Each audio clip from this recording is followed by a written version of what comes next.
po sa isipan ko ay ang gera, ang pag-aaway ng Pilipino laban Pilipino, ang kasakiman ng mga Muslim na dinudulot sa ating bansa, na gusto nilang maghiwalay ang Mindanao sa Pilipinas. In terms of kanang the way sila mo praise ni God, mas ni-admire ko nila kay they're so sincere.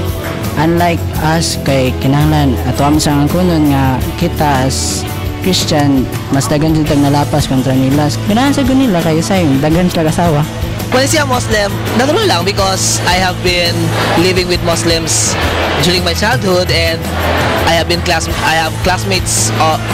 classmates in the past. So, wala lang talaga. Sa pagkakaalam ko, ang mga Muslim ay madudumi, mababaho, burara, at hindi kontento sa isang asawa. Nag-aasawa sila ng isa, dalawa, o higit pa sa 3, 4, 5. You know, every time I see a Muslim, I feel pity. I pity them because the world is stereotyping them as someone who promotes terrorism, someone who destroy our peace. Pag nakakita ko ng Muslim, parang feeling ko magnanakaw sila halos lahat, ganun. Tapos mga manloloko kasi yung mga DVD yung binibili ko, parang hindi tumutugpa dun sa mga sinasabi nilang magaganda daw. Minsan inasan na kami Muslim, ganun. Unang pumapasok sa isipan ko ay kung pantay ba yung pagtingin ng pamahalaan sa mga Muslim at kung meron bang diskriminasyon na nangyayari sa pagitan ng dalawa at kung pantay ba yung mga benefits na nakukuha ng mga Muslim galing sa pamahalaan. I don't know how to get along with them. I don't know how to interact with them. I don't know what are their culture, what are their preferences in life. So how do they live? I think I'm open to what the culture has to offer.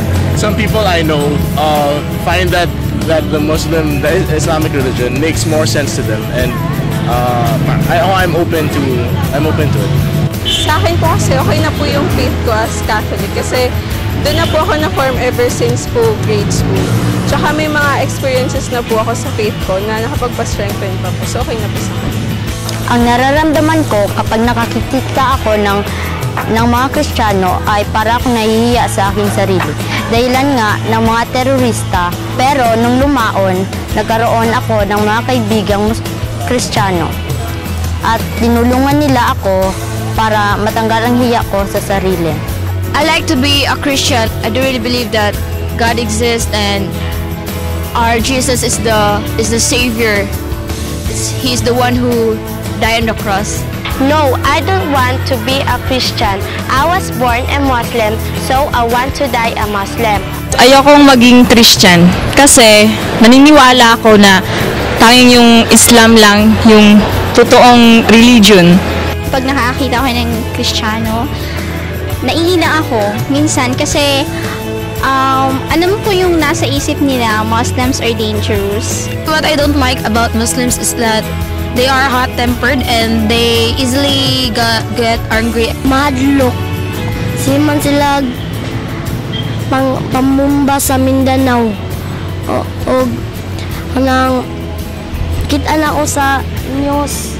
If makita na ko sila kanang murag kanang ang akong masudayin sa kung nauna is they are kanang brave, and then kanang ganing murag wala sila fear in terms of kanang ay paglaban nila ilahang kanang beliefs. Sa tuwing nakakakita po ako ng isang Muslim, ako po'y natutuwa. Mahanga po ako sa kanila kasi sa oras na sila ay nag-impose na kanilang rule o patakaran, sinusunod po nila ito ng buong puso. Kahit hindi ka Muslim, yung beliefs ng Muslim na nakakatulong sa kapwa, dapat ina-apply nating lahat. Daw pa gamay lang ang diferensya sa Christian and Muslim. Siguro sa reliyon lang or sa pagtuo lang sa God. Pero ang God ya only one. Depende lang sa pagtuo natin, Christian man o Muslim.